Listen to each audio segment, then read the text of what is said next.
Lama, and I'm a junior from Palestine. Today I'm going to be mainly talking about the Arabic language, specifically why can Arabic words have so many different meanings. So first, I'm not an expert in this field, but I promise that I tried to satisfy my curiosity as much as I can. I'm sure that someone here might know more than me, so please correct me, ask questions, and contribute, but do so nicely. I'm not trying to persuade you of any agenda. I'm just trying to cultivate your own curiosity about a topic I really love. So what I'm going to be talking about today is first the three-letter origin of every word in Arabic. Second, polysemy, which is the existence of multiple meanings of a single word. And third is how did this diversity in words influence literature.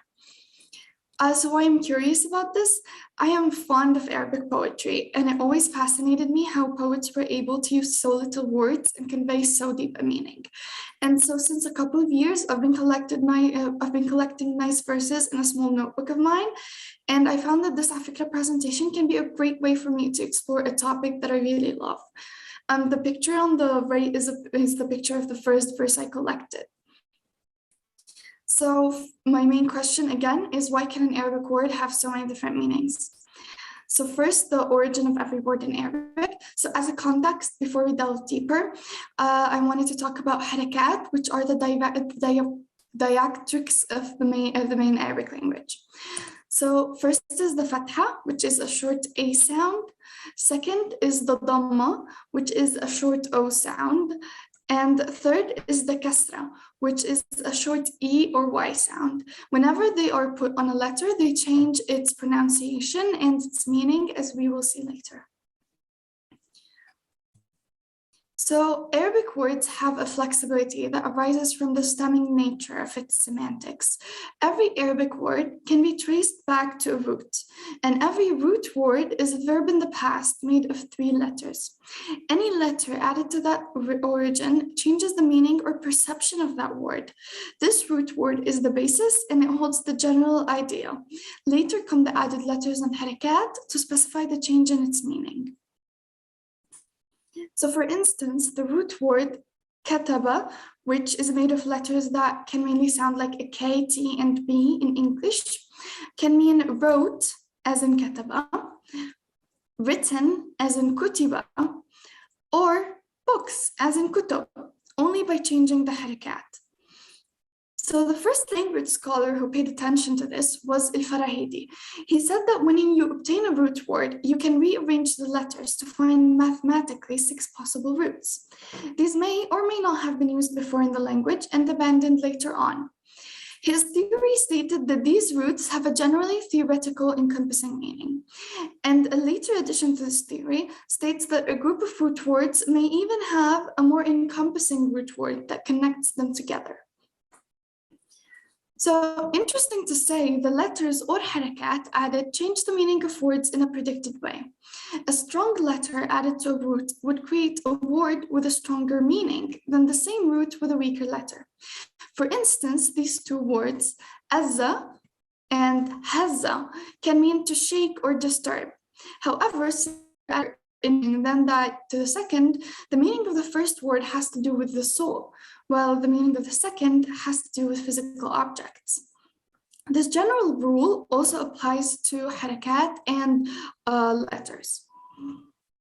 And then second, polysemy. So when I decided to first present about this topic, I found it extremely difficult to find resources. But when I asked my Arabic teacher, he gladly explained that this is al-mushtarak al-lafzi, or polysemy. This topic explores how a single word may have different meanings, like how eye can mean a body part or scrutiny. So the causes of this in the Arabic language stem from different causes. First is the Quran. It introduced many new words and meanings to the language that expanded this field of study. For instance, before Islam, Rabb had the meaning of the owner of anything, a house or a business. However, after Islam, it came to mean God. Second is the mixing of languages and dialects. Words that are pronounced the same in Arabic, but have a different meaning in other languages. For example, hub in Arabic means simply love. However, it can also mean a large vase of water, the latter meaning coming from a Persian word that's pronounced exactly the same. Some words were also used differently in different tribes or regions, and when Arabic spread and none of the meanings disappeared, the word came to refer to both meanings together. A third is metaphors. The usage of a certain word as a metaphor to a different meaning can lead to it acquiring that meaning through the ages. This especially applies to words that refer to body parts. For instance, ayn, which can mean an eye, can also mean a respected person or gold. And another common reason is when the plural of a word is the same as another word, like ghurub, which can mean sunset, or the plural of gharb, which means a big bucket, or when a verb is the same as a noun. For instance, hawa can mean love or fell, as in the past of fall. This field has been extensively studied, especially in the Quran, where it is abundantly found, and some dictionaries are purely dedicated to such words. Many of the cases do not have well-known stories because they go so far back in time, or possibly because no one documented their emergence. So lastly, how did this diversity in words influence literature? So this tremendous variation and play on words in the Arabic language allows for such eloquence in literature. One verse I love is this. It looks mainly like the same word repeated multiple times, but with harakat, there is no repetition. And to read it out loud, ألم ألم ألم ألم بدائه إن أن آن أوانه. It is widely thought that this verse is written by al-Mutanabbi, but there is no certain proof of it. So to break it down, we're going to start from the right. The first word would mean severe pain. The second would mean came and left shortly. The third is a particle that would negate the sentence. The fourth, it means knew or understood.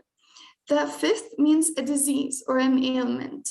Starting with the second part, the first is another particle. The second is the moan or whimper of a sick person. The third is a specific point in time. The fourth means came. The fifth means do, and the sixth means epoch. So in general, the verse means that an ailment has befallen me that I do not understand. Whenever it hurts, comes the time for it to heal.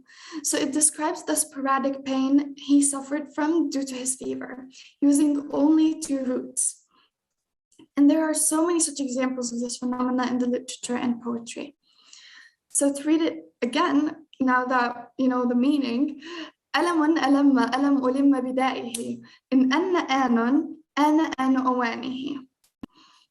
So the big takeaway of the presentation, there's so many possibilities to what a meaning to what a word in Arabic can mean.